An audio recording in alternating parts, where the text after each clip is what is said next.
Hello everyone, so today our group will be presenting our case study, which is food literacy among university students that live inside and outside campus. Our group consists of 3 members, which is me, Nur Shafika, Muhammad Faizul Alim and Anissa.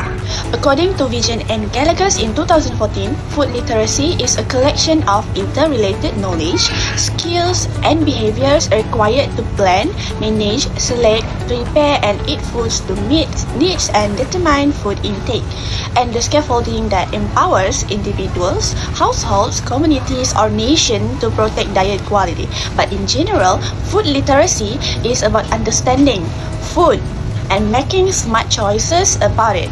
It means knowing how to pick healthy and nutritious food, how to cook and prepare meals, where food comes from and how it's made, how food affects your health and the environment, and why people eat differently based on culture or habits. It helps people eat well, stay healthy, and care for the planet. Why we choose food literacy as our case study?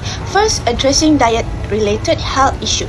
Many people face health problems like obesity, diabetes, or heart disease because of poor eating habits. By improving food literacy, we can help people make healthier choices and live better lives. Second, enhancing food security.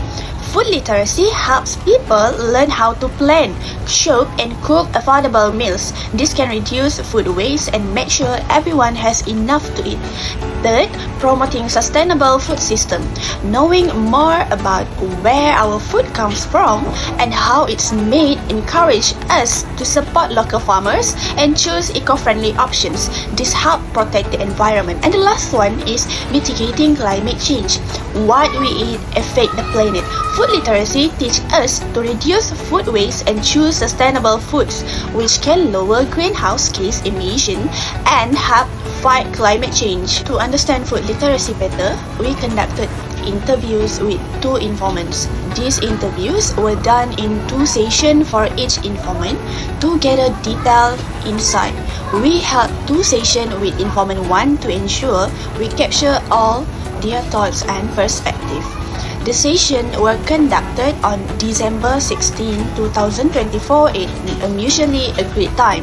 Both sessions were scheduled at 11 a.m., a time that worked best for the informant's daily routine. We use WhatsApp text messaging for the interview. This allowed informant 1 to express themselves in writing, making it easier for us to document and analyze their responses. Informant 1 provided very detailed answer, and text-based communication made the process smoother as they could take their time to think and respond. Similarly, 2 sessions were conducted with informant 2. The sessions were held a day earlier, which is on 15 December 2024. Both sessions took place at 10 p.m. This time was chosen based on informant 2 availability and preference for evening discussion. The interview was also conducted via WhatsApp text messaging. This format provided flexibility for the informant and allowed for clear written communication. Informant 2 was concise but insightful in their responses. Next, I will pass to Anissa for the details of our informant. So, the first informant is a 22 years old female student from PNS. Originated from Sukarna, Sabah and currently residing in University Apartment 1, Kota Kinabalu, Sabah, which is outside campus. We've chosen this informant because her general interest is cooking, which is related to food literacy. Our second informant is a 22 years old male student from UNIMAS. Originated from Bintulu, Sarawak and currently residing in Jakarta College UNIMAS, which is inside campus. We chosen this informant because this informant has general interest from cooking, which is very much related to food literacy. Next, let's move on to the findings. So the first finding in this study is the barriers to healthy eating among the informants. Economic constraint, where the informants need to set a maximum budget to spend in a day and lack access of fresh foods. Financial limitations create pressure to stick to tight budgets, often prioritizing cheaper, less nutritious options. Additionally, limited access to fresh, affordable food can make it difficult for the informants to access the nutrients they need for a balanced diet. Second is decision-making factors. The informants often make food choices based on cost and convenience for them as students, busy lifestyles with little time for meals preparation, further exacerbate the issue, which leading the informants to reliance on quick and processed meals. Last but not least is social influences. Social media trends and peer recommendation heavily shape eating habits among the informants. These external influences can lead the informants to make choices that align more with popular culture than with personal health or nutritional needs. Based on the findings, the two informants living on and off campus face similar barriers to healthy eating, which are budget constraints and lack access to fresh foods. This is aligned with a study by Montero et al. 2020, where they found that students often resort to processed and fast foods due to limited cooking skills and access to kitchen facilities, mirroring the informant's reliance on convenient options. Next, decision-making for both on and off-campus individuals is driven by cost and convenience. The informants displayed a partial understanding of food literacy, focusing on budget and quick meal preparation, while showing limited engagement with meal diversity and nutritional balance. Similarly, to a study by Stefania et al. 2024, where they stated that many adolescents often lack comprehensive food literacy, which can lead to a reliance on familiar and easy-to-prepare food options. Lastly, social influences, including peers and social media, also significantly shape eating habits for both groups.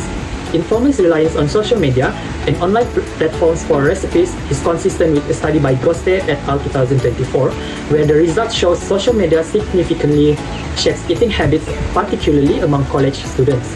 The study found a positive correlation between social media usage and hedonic hunger, indicating that increased social media engagement can lead to higher desires for highly palatable foods. To conclude, food literacy among students was based on their way of eating, with the on-campus student including busy schedules and kitchen facilities, because inside campus they are pretty much involved with a lot of college activities and they have no space or freedom to cook. Whereas for the on-campus students, they'll be given a lot with meal planning and budgeting, where they have to allocate certain budgets for food resources and using these food resources to plan the meals for the day. And how they deal with this is that on-campus students will be depending on diverse dining options, where there will be a lot of takeaways from cafes inside campus, whereas for the off-campus student, they will be depending on budget-friendly meal guides, where they can follow eating recipes to prepare the food for the day. And we suggested that future research should explore how digital tools can help enhancing food literacy for both groups. Previously, we are aware of how our eating habits impact our understanding of food literacy. Those who stay inside campus pretty much face the same thing as those who stay outside campus, but in different contexts in terms of food choices, where they adapt to their style of living and make use of every opportunity around the environment to deal with this. We compare these informants in terms of their experiences, looking at how things have changed for them before and after entering university life, and what they deal with when preparing for the field, and how they came up with solutions to overcome these challenges. The interview sessions with the informants are pretty much an eye-opener for us.